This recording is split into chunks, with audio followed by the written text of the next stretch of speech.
Hello everyone, welcome to Gruhapaka. ಈ ಮಳೆಗಾಲದಲ್ಲಿ ಈ ರೀತಿ ಚಟ್ನಿ ಪುಡಿಗಳನ್ನ ಮಾಡಿಟ್ಕೊಂಡ್ಬಿಟ್ರೆ ದೋಸೆ, ಚಪಾತಿ, ಇಡ್ಲಿಗೆಲ್ಲ ದಿ ಬೆಸ್ಟ್ ಕಾಂಬಿನೇಷನ್ನು. ಕ್ವಿಕ್ಕಾಗಿ ಕೂಡ ನಾವು ಬ್ರೇಕ್ಫಾಸ್ಟ್ನ ರೆಡಿ ಮಾಡ್ಕೊಳ್ಬೋದು. ಅದರಲ್ಲೂ ಈ ಎಳ್ಳಿನ ಚಟ್ನಿ ಪುಡಿ ಅಂತೂ ತುಂಬಾ ರುಚಿಯಾಗಿರುತ್ತೆ.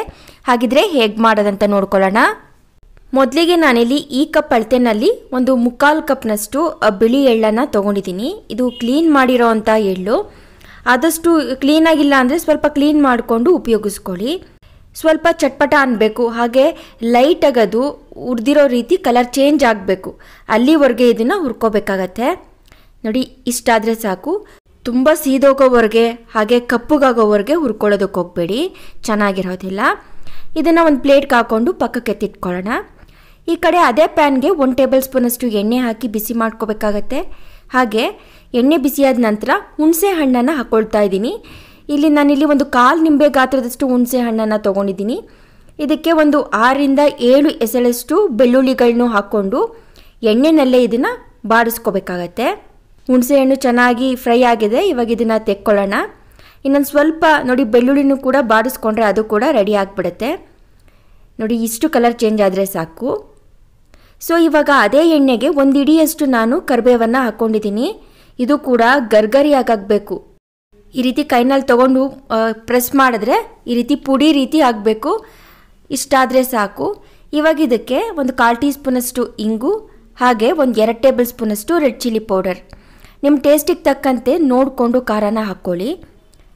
ಇದನ್ನು ಒಂದು 30 ಸೆಕೆಂಡ್ಸ್ ಎಣ್ಣೆನಲ್ಲೇ ಬಾಡಿಸ್ಕೋಬೇಕಾಗತ್ತೆ. ಈ ರೀತಿ ತುಂಬ ಚೆನ್ನಾಗಿ ಕಲರ್ ಕೂಡ ಬರುತ್ತೆ. ಹಾಗೆ ತುಂಬ ದಿನಗಳ ಕಾಲ ನಾವು ಆರಾಮಾಗಿ ಸ್ಟೋರ್ ಮಾಡ್ಬೋದು. ಇದಕ್ಕೆ 3/4 ಕಪ್ನಷ್ಟೇ ಒಣ ಕೊಬ್ಬರಿ ತುರಿನೂ ಹಾಕ್ಕೋಬೇಕಾಗತ್ತೆ. ಎಳ್ಳನ್ನು ನೀವು ಯಾವ ಪ್ರಮಾಣದಲ್ಲಿ ತೊಗೊಂಡಿರ್ತೀರಲ್ಲ ಅದೇ ಪ್ರಮಾಣದಲ್ಲಿ ಒಣ ಕೊಬ್ಬರಿ ತುರಿನೂ ಹಾಕ್ಕೊಂಡ್ರೆ ತುಂಬಾ ರುಚಿಯಾಗಿರುತ್ತೆ. ಜಸ್ಟ್ 1 ನಿಮಿಷ ಇದನ್ನು ಹುರ್ಕೊಂಡ್ರೆ ಸಾಕು. ಏನು ರೋಸ್ಟ್ ಆಗೋವರೆಗೆ ಬಾಡಿಸ್ಕೊಳ್ಳೋ ಅವಶ್ಯಕತೆ ಇಲ್ಲ. ನೋಡಿ, ಇಷ್ಟಾದ ನಂತರ ಸ್ಟವ್ ಆಫ್ ಮಾಡಿಬಿಟ್ಟು ಇದನ್ನು ತಣ್ಣಗಾಗೋದಕ್ಕೆ ಬಿಡಬೇಕಾಗತ್ತೆ. ಇವಾಗ ಮಿಕ್ಸರ್ ಜಾರ್ಗೆ ನಾವು ಹುರಿದಿಟ್ಕೊಂಡಂಥ ಹುಣಸೆ ಹಣ್ಣು, ಬಿಳಿ ಎಳ್ಳು, ಬೆಳ್ಳುಳ್ಳಿನೆಲ್ಲ ಹಾಕ್ಕೊಳ್ತಾ ಇದ್ದೀನಿ. ಇದು ಕೂಡ ಕಂಪ್ಲೀಟಾಗಿ ತಣ್ಣಗಾಗಿದೆ. ಇದಾದ ನಂತರ ನೋಡಿ, ಇವಾಗ ಒಣ ಕೊಬ್ಬರಿ ಮಿಕ್ಸ್ಚರ್ ಕೂಡ ತಣ್ಣಗಾಗಿದೆ. ಅದನ್ನು ಕೂಡ ಇದೇ ಟೈಮ್ನಲ್ಲೇ ಸೇರಿಸ್ಕೊಂಡ್ಬಿಡಿ. ಇದಕ್ಕೆ ಒಂದು 2 ಟೇಬಲ್ ಸ್ಪೂನಷ್ಟು ಬೆಲ್ಲದ ಪೌಡರ್ನ ಹಾಕ್ಕೊಳ್ಬೇಕಾಗತ್ತೆ. ರುಚಿಗೆ ತಕ್ಕಷ್ಟು ಉಪ್ಪನ್ನು ಹಾಕ್ಕೊಂಡು ಇದನ್ನು ಗ್ರೈಂಡ್ ಮಾಡ್ಕೋಬೇಕು. ಯಾವ ರೀತಿ ಗ್ರೈಂಡ್ ಮಾಡ್ಕೋಬೇಕಂದ್ರೆ ನೋಡಿ, ಈ ರೀತಿ ಮಧ್ಯ ತಿರುಗಿಸ್ಕೊಳ್ತಾ ಈ ರೀತಿ ಗ್ರೈಂಡ್ ಮಾಡ್ಕೋಬೇಕಾಗತ್ತೆ. ನೀವು ಒಂದೇ ಸರಿ ಈ ರೀತಿ ತಿರುಗಿಸ್ಕೊಳ್ದಂಗೆ ಹಾಗೆ ಗ್ರೈಂಡ್ ಮಾಡ್ಕೊಳ್ತಿದ್ರೆ ಎಳ್ಳಿನಲ್ಲಿ ಹಾಗೆ ಒಣ ಕೊಬ್ಬರಿನಲ್ಲಿ ಇರೋ ಅಂಥ ಎಣ್ಣೆ ಅಂಶ ಎಲ್ಲ ಅದು ಬಿಡ್ತಾ ಬಂದ್ಬಿಡುತ್ತೆ. ಇದೆರಡೂ ಎಣ್ಣೆ ಅಂಶನ ಬಿಡ್ತಾ ಬಂದ್ಬಿಟ್ರೆ ಇದು ಉಡಿಯಾಗಿ ಆಗೋದಿಲ್ಲ, ಒಂದು ರೀತಿ ಪೇಸ್ಟ್ ರೀತಿ ಆಗಿಬಿಡುತ್ತೆ. ನೋಡಿ, ಇವಾಗ ಇದು ಪರ್ಫೆಕ್ಟಾಗಿ ಆಗಿದೆ. ಇಷ್ಟಾದರೆ ಸಾಕು. ತುಂಬ ತರ್ತರಿಯಾಗೂ ಇಲ್ಲ, ತುಂಬ ಸ್ಮೂತಾಗೂ ಇಲ್ಲ. ಚಟ್ನಿ ಪುಡಿ ಯಾವಾಗಲೂ ಇದೇ ಕನ್ಸಿಸ್ಟೆನ್ಸಿನಲ್ಲಿ ನಾವು ಮಾಡ್ಕೋಬೇಕಾಗತ್ತೆ. ಚಟ್ನಿ ಪುಡಿಗಳನ್ನ ಮಾಡ್ಕೋಬೇಕಾದ್ರೆ ಈ ರೀತಿ ಗ್ರೈಂಡ್ ಮಾಡೋ ಟೈಮ್ನಲ್ಲೇ ಉಪ್ಪು, ಖಾರ ಹಾಗೆ ಸಿಹಿ ಅಂಶನ ನಾವು ಚೆಕ್ ಮಾಡ್ಕೊಂಡು ಬಿಡಬೇಕು. ಯಾವುದಾದ್ರೂ ಒಂದು ಕಡಿಮೆ ಆದರೂ ಕೂಡ ಈ ಟೈಮ್ನಲ್ಲಿ ಹಾಕಿ ನೀವು ಗ್ರೈಂಡ್ ಮಾಡಿಕೊಂಡ್ರೆ ಸರಿ ಹೋಗುತ್ತೆ. ಇದಂತೂ ದೋಸೆ, ಇಡ್ಲಿ, ಚಪಾತಿ ಎಲ್ಲದಕ್ಕೂ ರುಚಿಯಾಗಿರುತ್ತೆ ಮಾತ್ರ.